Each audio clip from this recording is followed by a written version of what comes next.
শেষ পর্যন্ত আশঙ্কাটাই সত্যি হলো। চোটের কারণে ওড়িশা ম্যাচ থেকে ছিটকে গেলেন গ্রেগ স্টুয়ার্ট। শুধু তাই নয়, স্কটল্যান্ডে ফিরে যাচ্ছেন তিনি।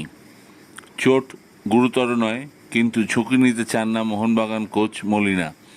এমনিতেও স্কটল্যান্ডে ফিরে গেলে তার চিকিৎসা দ্রুত হবে এবং নিজের চেনা ডাক্তার দিয়ে পরীক্ষা করাতে পারবেন স্টুয়ার্ট। তাই এখন তিনি আপাতত স্কটল্যান্ডে ফিরে যাচ্ছেন।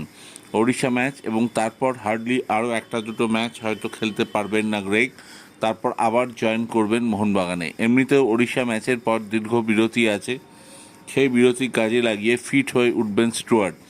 তো তার জায়গায় খেলার জন্য তৈরি আছেন দিমিত্রি পেত্রাতোস, আছেন সাহাল, আর ডিফেন্স সামলানোর লোকও আছে মোহনবাগানে। যাই হোক, শেষ 2-3টে ম্যাচে মোহনবাগানকে সহমহিমায় দেখা গিয়েছিল গ্রেগের জন্যই। আশা করা যায় মোহনবাগান উড়িষ্যা ম্যাচ জিতবে।